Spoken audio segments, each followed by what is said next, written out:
आपने ड्रोन के जरिए होम डिलीवरी होते हुए देखी होगी। ड्रोन के जरिए सेना पर कैसे सुरक्षा की जाती है, रक्षा की जाती है, और कैसे मानव रहित ड्रोन के जरिए इंटेलिजेंस और एंटी ड्रोन काम करते हैं। ये तमाम जो ड्रोन है वो आपने जरूर देखे होंगे। लेकिन यदि ड्रोन में आपको सवार होने का मौका मिल जाए और चंद मिनटों के अंदर ही आप सैकड़ों किलोमीटर की दूरी तय कर लें, तो इससे अच्छी बात क्या होगी।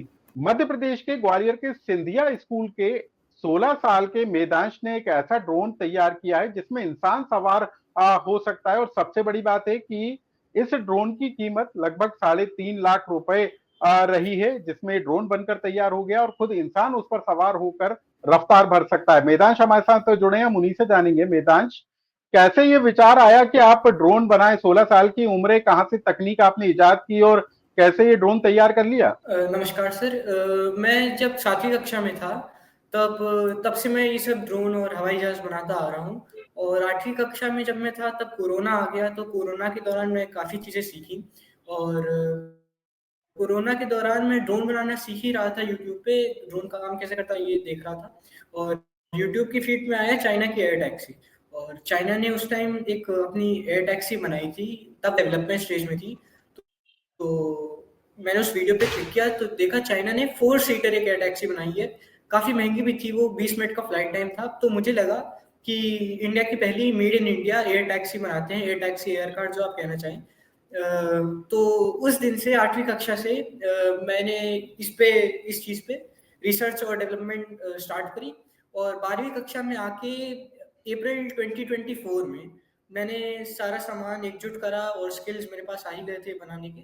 तो अप्रैल 24 में मैंने ये चालू किया बनाना और जुलाई 2024 में ये कंप्लीट हो गया।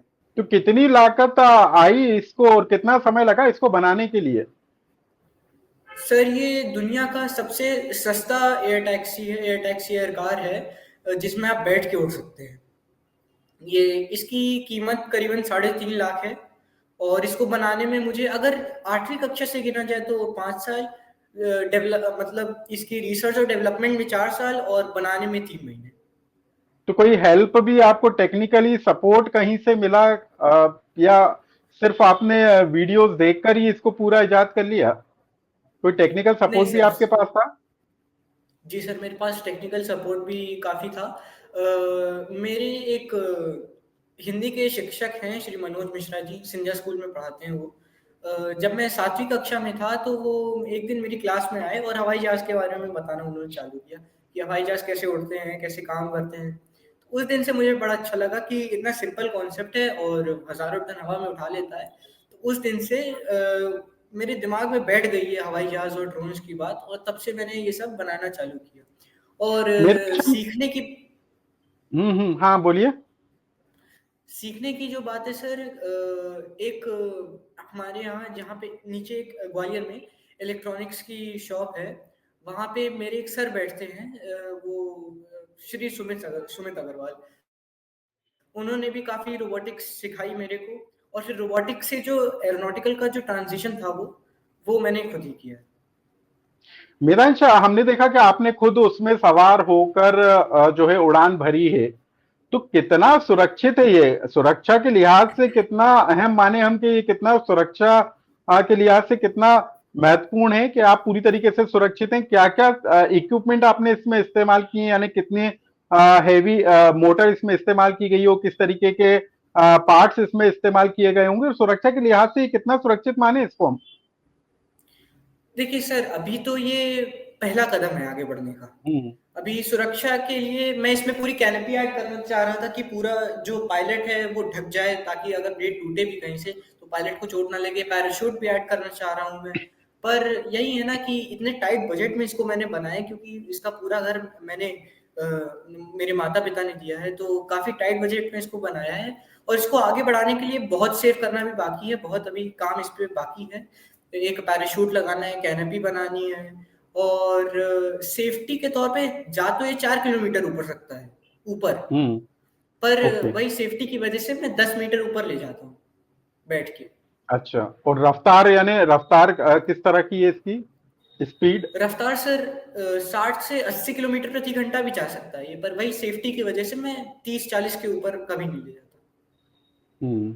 तो अब आगे क्या मैदांश, कैसे इसको आप आगे लेकर जाएंगे? क्या आपने प्लान किया हुआ है? फ्यूचर प्लान क्या है इसको लेकर? देखिए सर, फ्यूचर प्लान में मेरा ये है 12वीं कक्षा के बाद पहले तो मैं पायलट लाइसेंस लूँगा। पायलट लाइसेंस के बाद खुद की मुझे यही ड्रोन्स और एयर टैक्सीज़ की कंपनी, जैसे स्वदेशी एयरप्लेन सिंगल सीटर अल्ट्रालाइट, देखिए अभी ये पूर्णतः स्वदेशी मैं नहीं मानूँगा इसे, क्योंकि इसकी जो मोटर है, मोटर मेड इन चाइना है अभी। भले ही ओके। इसकी बैटरी मेड इन इंडिया है, कंट्रोलर मेड इन इंडिया है, पूरा बना भी इंडिया में मैन्युफैक्चर, पर जब तक मोटर इंडिया की नहीं होंगी तब तक इसको मैं पूर्णतः स्वदेशी नहीं मानूँगा। हाँ, ये पहला कदम है, आगे और बढ़ना है मेरे को। पूर्णतः स्वदेशी हवाई जहाज बनाने हैं, ड्रोन बनाने हैं, एयरक्राफ्ट की कंपनी स्टार्ट करनी है। एरोनॉटिकल की डिग्री, इंजीनियरिंग की डिग्री और पायलट लाइसेंस लेने के बाद। कुछ ऐसा भी विचार आपके दिमाग में है कि आप सेना के लिए भी कुछ इस तरीके से ड्रोन तैयार करें, ताकि सेना के वो काम आ सके, देश की रक्षा के लिए काम आ सके? इस तरीके से भी कुछ आपके दिमाग में प्लान है क्या? जी सर, मैंने ड्रोन बनाए भी हैं, ये पीछे ही टंगा हुआ है, ये वाला जो ड्रोन है, ये 180 किलोमीटर प्रति घंटा इसकी रफ्तार है। और जैसे आप रूस यूक्रेन के युद्ध में देख रहे होंगे एफपीवी ड्रोन्स, वो काफी काम आते हैं युद्ध में। टैंक्स और हवाई जहाज धीमे धीमे युद्ध से हटते जा रहे हैं, ड्रोन्स आते जा रहे हैं। पर मेरा प्राइमरी जो पर्पस है वो सिविलियन के लिए है, आर्मी एक्चुअली मेरा सेकेंडरी पर्पस है। पर यदि देश को सर्व करने की बात है तब तो हर चीज के लिए रेडी।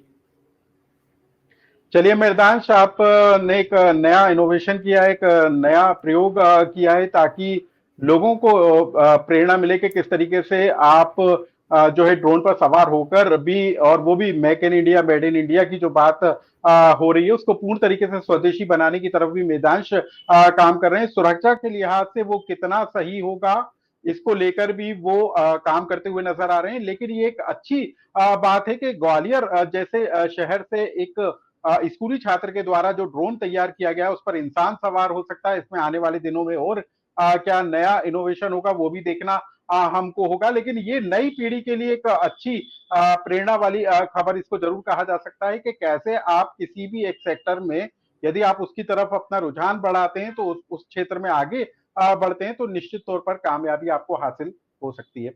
शुक्रिया जी सर, वेदांश, आप हमारे साथ जुड़े और आपने ये तमाम बातें शेयर की। धन्यवाद। धन्यवाद सर।